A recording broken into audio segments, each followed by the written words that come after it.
vingança. Não há nada como a sensação de revidar ou ouvir histórias de pessoas horríveis que finalmente pagaram pelo que fizeram. Mas algumas pessoas levaram suas tramas de vingança longe demais, só que de uma maneira da qual eu não consigo me cansar. Desde traidores que tiveram suas vidas completamente arruinadas, até imortalizar o feito com tatuagens. Aqui estão ainda mais histórias de pessoas que realizaram vinganças em um nível muito além do esperado.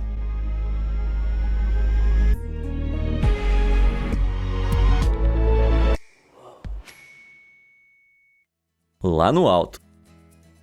Vocês sabem que eu coleciono histórias de vingança, tanto que eu sempre peço para vocês me contarem as de vocês aí nos comentários. E embora várias delas sejam muito boas, essa aqui tá em outro nível. Deixa eu te contar a história do Gary do Reino Unido. Ele trabalha em uma siderúrgica local, e um dos colegas dele, que eu vou chamar de Derek, adora pregar peças. Tipo, ele adorava muito fazer isso. Ele colava as xícaras nas mesas com super cola, colocava molho de pimenta ou sal nas bebidas das pessoas enquanto elas não estavam olhando, enchia as botas de segurança delas com lama, enfim, umas coisas bem infantis. Mas um dia ele passou cola na parte interna do capacete de Gary, então quando ele foi tirá-lo, não conseguiu. No fim, Gary teve que cortar o cabelo para tirar o capacete, ficando sem opção a não ser raspar o resto da cabeça. Aquilo foi a gota d'água. Gary pensou muito sobre como dar o troco em Derek, mas havia apenas duas coisas que Derek realmente adorava: pregar peças nos outros e a sua moto. Ele amava tanto aquela moto que era o orgulho e a alegria dele, e ele a usava para ir ao trabalho todos os dias. E foi aí que Gary teve uma ideia genial. Naquela sexta-feira, ele foi até um dos operadores de guindaste do local, outro cara que já conhecia bem as peças de Derek, e pediu a ele um favor. Perguntou se poderia usar o guindaste para levantar a moto de Derek e deixá-la no topo do prédio. O operador de guindaste concordou prontamente, sem fazer perguntas. Quando o expediente terminou, os operadores de guindaste foram embora rapidamente, antes que Derek saísse para o estacionamento e visse que a sua preciosa moto tinha sumido. No começo ele pensou que ela tinha sido roubada, mas só quando viu seus colegas apontando e rindo da moto no telhado foi que ele percebeu o que tinha acontecido. Ele teve que passar o fim de semana inteiro sem a sua preciosa moto, acumulando tarifas caras de táxi para se locomover. Quando voltou na segunda-feira, estava furioso, exigindo que alguém descesse a moto e pagasse por todas as tarifas de táxi dele. Mas, nada impressionados com a atitude dele, os operadores de guindaste se recusaram e deixaram lá. Ele implorou, suplicou, mas pelo visto a moto ainda tá lá em cima. Bom, quando ela finalmente for retirada, eu imagino que o Derek não vai ter o mesmo ânimo para ficar pregando peças nos outros de novo. Eu não aceito.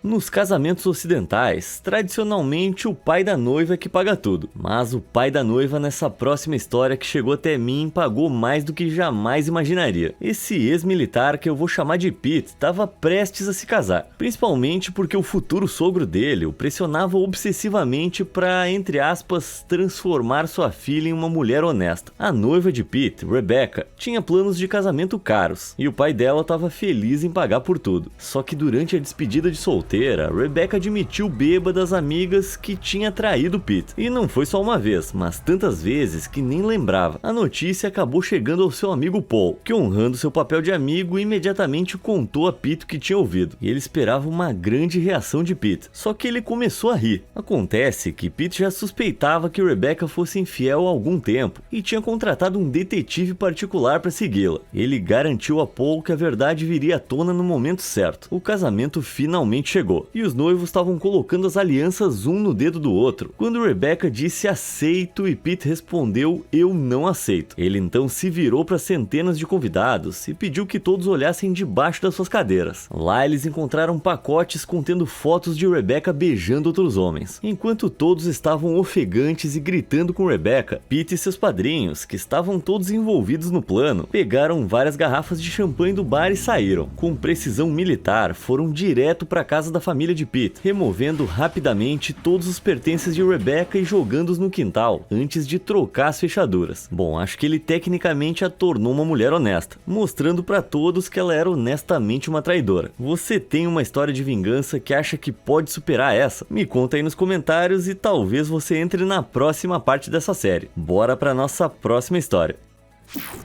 Águas Profundas.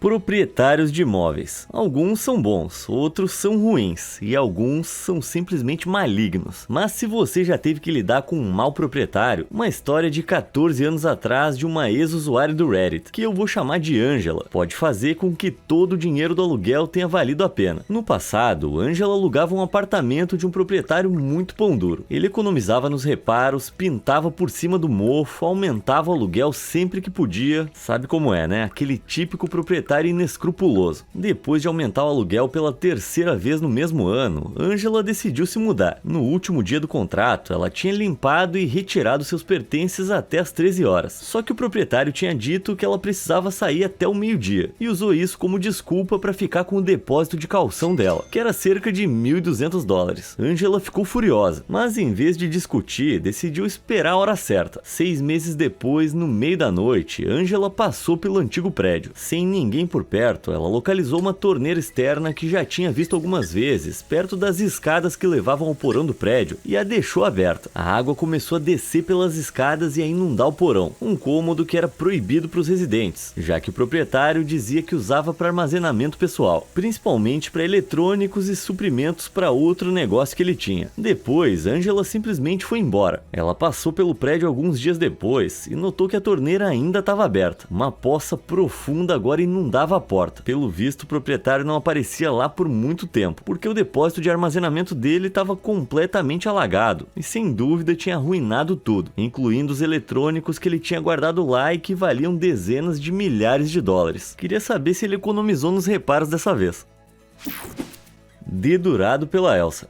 Dizem que a vingança é um prato que se come frio, mas eu diria que é melhor congelado. Isso se depender da história do tio desse usuário do Reddit chamado A Quiet Borderline. O tio Dale era um engenheiro sênior em uma pequena empresa dos Estados Unidos. E, embora não fosse parte das suas funções, também era o encarregado de organizar as festas do escritório. Ele deixou uma caixa de metal com uma fenda no topo próximo à sua sala, para que as pessoas pudessem deixar dinheiro para o fundo de festas da empresa. E já tinha vários colegas colocando dinheiro ali, mas quando foi conferir a caixa um mês depois, ela estava vazia. Alguém tinha roubado as doações, mas esse engenheiro preferia resolver problemas do que apenas relatá-los. Então ele teve uma ideia. Ele conectou a caixa a uma câmera escondida e depois anunciou que alguém gentilmente tinha doado $100 ao fundo de festas. Pouco tempo depois, o aplicativo da câmera tocou no seu celular. As imagens mostraram Brad, o sobrinho do dono, que também trabalhava na empresa, se aproximando da caixa, abrindo e saindo, totalmente culpado ao ver que não tinha nada lá dentro. Dale poderia ter enviado o vídeo incriminador ao dono, mas não. Ele sabia que o vídeo não provava muita coisa e queria dar uma lição a esse filhinho de papai que ele jamais ia esquecer. Então Dale pediu aos estagiários de engenharia que criassem uma caixa que, ao ser aberta, tocasse o som mais alto e irritante possível. Eles rapidamente montaram uma caixa que não só tocava a famosa música Let It Go do filme Frozen no volume máximo quando aberta, como também só parava quando se encontrava um interruptor escondido na parte de trás. Dale então colou a caixa na mesa com uma cola industrial, fechou a tampa e falou que alguém tinha doado mais $50 antes de sair. Logo depois, o som ensurdecedor de Frozen começou a ecoar pelo escritório e as pessoas se juntaram para ver o que estava acontecendo. Todos, incluindo o chefe de Brad, assistiram enquanto ele tentava fechar a caixa sem sucesso. O ladrão foi pego no flagra e na frente do chefe. 15 minutos depois, Brad estava arrumando suas coisas depois de ser demitido. Seu tio também deixou uma nota em seu arquivo: não recontratar, não recomendar. Assim, o caminho fácil na carreira desse filhinho de papai foi pelo ralo. Biscoito do azar. Na minha opinião, o pior tipo de ladrão é o ladrão de comida. Felizmente, essa garota que se chama Viorica se vingou de uma ladra de comida de um jeito tão cruel que garantiu que ela nunca mais tocasse no seu lanche. Quando era estudante, Viorica dividia apartamento com outra estudante chamada Sophie, que aparentemente não entendia o conceito de bom comportamento. Viorica passou uma tarde assando biscoitos, mas enquanto eles esfriavam, Sophie pegou a bandeja inteira e foi comer tudo no seu quarto. Quando Viorica encontrou apenas migalhas, migalhas, ela ficou furiosa. Isso acontecia com frequência. A maioria dos assados de Viorica desapareciam na boca da sua colega gulosa. Viorica pedia para ela parar e ela sempre ignorava. Então ela decidiu fazer algo que Sophie não ia conseguir ignorar. Ela fez outro lote de biscoitos, só que dessa vez adicionou punhados de larvas secas à massa. Cara, que nojo. Isso foi nojento em dobro para Sophie, que também era vegetariana rigorosa. Viorica então assou os biscoitos e, como sempre, os deixou esfriando. E pontualmente Sophie apareceu, pegou o prato inteiro e sumiu pro quarto. Só quando estava nos últimos biscoitos, Viorica entrou em seu quarto e contou que ela tinha acabado de comer quase 200 gramas de larvas. Sophie ficou com a cara no chão e começou a gritar. Ela correu pro banheiro e tudo que Viorica ouviu pelas próximas horas foram sons de vômito. Sophie saiu horas depois, com o rosto todo vermelho de tanto vomitar. Depois disso, os doces de Viorica nunca mais desapareceram. A aracnofobia. Bom, se você tem medo de aranhas, eu sugiro pular essa história, porque essa aqui enviada por Wild Bill vai arrepiar sua espinha. Muitos anos atrás, quando Bill tinha apenas 10 anos, a sua irmã mais velha derramou um copo de leite no carpete da casa e depois culpou Bill. Apesar do seu protesto, Bill foi punido pela mãe e toda a família acabou deixando essa história pra lá. Toda a família, menos ele. Um dia, ele estava no fliperama e depois de ganhar vários tickets, percebeu que em troca de apenas um ticket ele poderia pegar uma aranha de brinquedo barata. De repente, uma ideia brilhante de vingança surgiu na sua mente. Durante 2 semanas, ele visitou o fliperama e trocou todos os seus ingressos por tantas aranhas de brinquedo quanto pôde. No final, ele tinha centenas delas e começou a escondê-las por toda a casa. Parece inofensivo, mas tanto a irmã quanto a mãe de Bill tinham um pavor mortal de aranhas. Sempre que encontravam alguma das aranhas de brinquedo, gritavam como se não houvesse amanhã. O reinado de terror de Bill durou várias semanas, com aranhas escondidas em camas, roupas e armários. Depois de algumas semanas, a sua irmã se acostumou com a brincadeira e apenas o chamava de idiota quando encontrava outra aranha. E foi aí que ele executou a última parte do plano. Durante todo esse tempo, ele secretamente capturou várias aranhas de verdade e as manteve em um pote. E agora era hora de soltá-las na cama da irmã. Depois de esvaziar o pote, ele foi pro andar de baixo, ligou a TV e esperou. Ele ouviu a sua irmã entrar no quarto e não demorou muito para ela gritar: "Meu Deus, como você é infantil!" Bill só podia imaginar que ela foi tirar as aranhas achando que eram de brinquedo, até que percebeu que eram de verdade. Ela gritou tão alto que a mãe deles correu pro quarto achando que algo sério tinha acontecido. Momentos depois, tanto a mãe quanto a irmã de Bill estavam gritando feito loucas e saíram de casa. Bill levou seu tempo para remover as aranhas restantes da cama, mas tanto a sua mãe quanto a sua irmã ficaram tão traumatizadas com o incidente que nunca mais pisaram naquele quarto. Tudo isso por causa de um copo de leite derramado. Comprometido com a vingança. Eu adoro uma boa pegadinha, mas as que os casais fazem entre si são as melhores. Pregar uma peça no parceiro é engraçado de maneira inexplicável. Por exemplo, uma mulher no Reino Unido que pregou uma peça no parceiro em 2019, dando a ele um corte de cabelo horrível. Os dois acharam graça, já que estavam se pregando peças assim há mais de 20 anos. E o cabelo cresceu em algumas semanas sem nenhum problema. Mas o parceiro dela queria revidar de verdade, só que não cortando o cabelo dela ou fazendo nada com ela em si. Em vez disso, ele decidiu tirar uma foto dela, mas não uma foto bonita, algo pouco lisonjeiro, enquanto ela dormia. Tudo bem, é engraçado, só que não para por aí. Ele tatuou essa foto nele mesmo, destacando cada detalhe. Esse cara é comprometido com a vingança. No começo ela ficou furiosa, mas até que começou a ver o lado engraçado da coisa. Mas e aí, como será que ela vai dar o troco depois dessa? Me diz o que você acha que ela vai fazer aí nos comentários. Passando dos limites. Fazer uma tatuagem como forma de vingança é um jeito hilário, embora permanente, de lidar com isso. Mas às vezes a mensagem é clara, como o usuário do TikTok Modern Day Angel sabe muito bem. Coberto de tatuagens da cabeça aos pés, ele atraía comentários bem maldosos de outros usuários, como um em especial de um usuário chamado Max. Mas todo mundo sabe a regra de ouro: na internet, nunca alimente os trolls. A princípio, Modern Day Angel parecia que ia deixar pra lá, mas Max tinha deixado seu perfil do Facebook vinculado ao TikTok, e Modern Day Angel encontrou uma postagem de Max sobre o falecimento de seu pai. Então ele fez o que qualquer homem racional buscando vingança contra um troll faria. Ele tatuou a foto do pai de Max na coxa, ao lado da figura da morte. Esse é um nível de desrespeito que eu nem sabia que existia. Saiu pela culatra.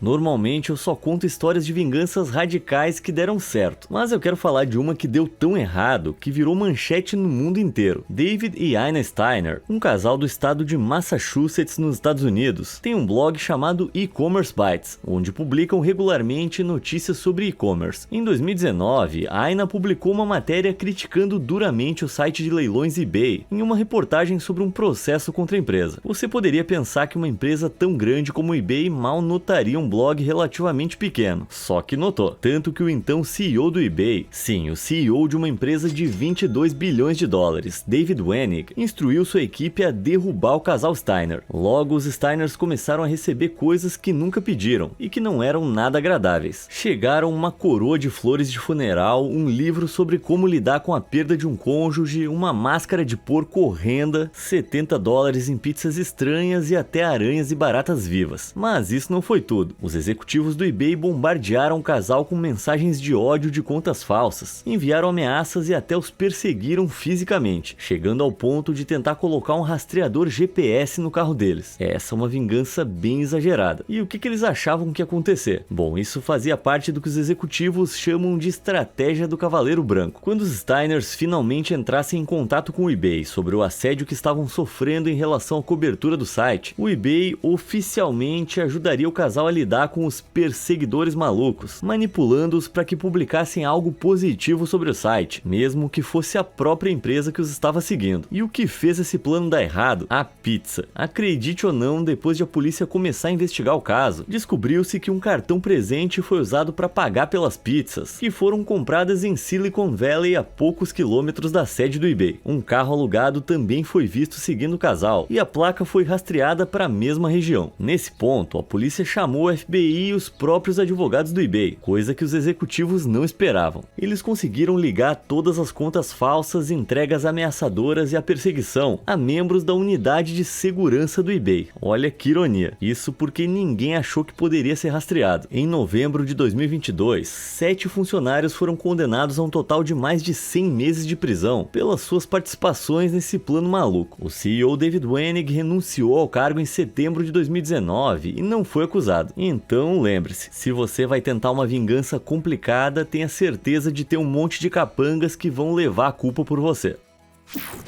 Anti-bullying. Embora alguns atos de vingança precisem de tempo e paciência para serem planejados, vinganças de momento também podem ser eficazes, como o usuário do Reddit Rotten Mongrel, a quem eu vou chamar de Mike, nos provou uma vez. Quando Mike estava na escola, ele costumava guardar um pacote de batatas fritas no bolso lateral da mochila. O único problema era que outro garoto, a quem eu vou chamar de Dave, percebeu isso, e ele era um grande babaca. Ele se aproximava silenciosamente e socava o bolso da mochila de Mike, destruindo as batatas e estourando o pacote, o que deixava uma bagunça para Mike limpar. Por 5 dias seguidos, Dave fez isso sempre que pôde, e Mike não conseguia fazer nada para impedi-lo, até que teve uma ideia brilhante. Na semana seguinte, ele foi para a escola e, como esperado, Dave socou o bolso da mochila com toda a força, mas quando seu punho bateu no pacote, ele pulou para trás gritando de dor. A mão dele estava machucada e ele foi levado à enfermaria. Acontece que Mike tinha esvaziado o pacote de batatas e trocado por agulhas de costura.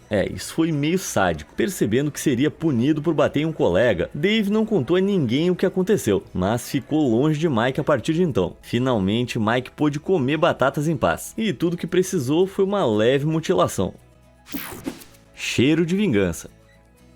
Você já foi traído alguma vez? Vai por mim, é horrível. Mas é por isso que essa história de vingança de uma usuária do Reddit, que infelizmente já excluiu sua conta, me deixou com uma sensação muito boa. Em 2022, essa mulher, que vamos chamar de Beth, estava muito feliz morando com um namorado, que chamaremos de John, há 4 anos em um apartamento dele em Londres, no Reino Unido. Ela estava estudando muito para o seu mestrado e passou meses focada na sua tese. Por isso, no início não percebeu quando John começou a chegar em casa mais tarde que o esperado, ou a passar mais tempo fora do apartamento. Um dia, depois de finalmente terminar a tese, Beth decidiu reservar uma viagem para os dois como um mimo. Ela entrou em sua conta de uma rede de hotéis que costumava usar e de repente percebeu várias reservas em um hotel em Londres que ela não havia feito, uma delas para aquele mesmo dia. Rapidamente ligou para a recepção do hotel e perguntou o que estava acontecendo. Confusos, eles informaram que 2 pessoas acabaram de fazer check-in com a reserva dela, só que ela estava em casa. Eles confirmaram os detalhes de quem fez o check-in, e como esperado, John havia reservado o quarto pela conta dela, aparentemente achando que Beth não perceberia. A recepcionista, preocupada com possível fraude de identidade, revelou que ele havia feito o check-in com outra mulher. E sim, ficou claro que John estava traindo, e pelas várias reservas, provavelmente fazia isso há algum tempo. Beth ficou arrasada, mas manteve a calma ao telefone. Ela mentiu casualmente, dizendo que havia feito a reserva e desligou. Quando John voltou naquela noite, Beth estava carinhosa como sempre, sem dar nenhuma pista do que sabia. Nas semanas seguintes, ela começou a empacotar suas coisas aos poucos, dizendo que estava só fazendo uma limpeza e organizando a casa. John não suspeitou de nada e continuou com o caso. Beth sabia que ele faria uma viagem de negócios, e nas semanas seguintes, garantiu um novo apartamento, contratou uma empresa de mudanças e contou a todos os amigos o que aconteceu, mas pediu que não falassem nada a John. Ela também contou aos vizinhos de baixo o que John tinha feito, e enojados com o comportamento dele, eles prometeram ajudar no que pudessem. Depois que já tinha tirado todas as suas coisas, ela comprou 25 pacotes de camarões frescos e os escondeu sob os tapetes, nos trilhos das cortinas, no sistema de calefação e até colou em canos de água quente ao redor do apartamento. Ela então trancou a porta, se despediu dos vizinhos e foi embora. Quando ele voltou uma semana depois, descobriu que as suas chaves não abriam a porta. Na noite anterior à viagem, Beth lixou os dentes da chave dele para que não encaixassem na fechadura. Quando ele pediu aos vizinhos as chaves extras, eles falaram que ela nunca tinha deixado uma com eles. Ela tinha, mas eles não queriam ajudar. Confuso, ele tentou ligar para Beth, mas as suas ligações foram direto pro correio de voz. Então, para entrar no apartamento, ele precisou de um chaveiro de emergência. Após várias horas, ele finalmente entrou no apartamento e foi atingido por uma onda de cheiro de frutos do mar apodrecidos há uma semana. Ele ligou para todos os seus amigos e ninguém atendeu. Então, desesperado, ele tentou mais uma vez falar com Beth, enviando mensagens exigindo saber o que estava acontecendo. Ela respondeu apenas com uma mensagem: talvez você possa ir para um hotel. E depois disso o bloqueou. Isso já é bem cruel, mas ainda não acabou. Alguns meses depois, os vizinhos de baixo ligaram para Beth muito animados. Eles disseram que desde que ela saiu, John não conseguiu pagar as parcelas do imóvel sozinho e estava sendo forçado a vender a propriedade. Ela perguntou por que ele não simplesmente trazia a nova namorada para morar com ele, e eles disseram que achavam que era porque a fonte daquele cheiro ainda não tinha sido encontrada. Então, sem ninguém disposto a viver lá com ele, ele foi forçado a vender o apartamento a um preço muito baixo, perdendo pelo menos 40 mil libras. Ah, como eu adoro o final feliz.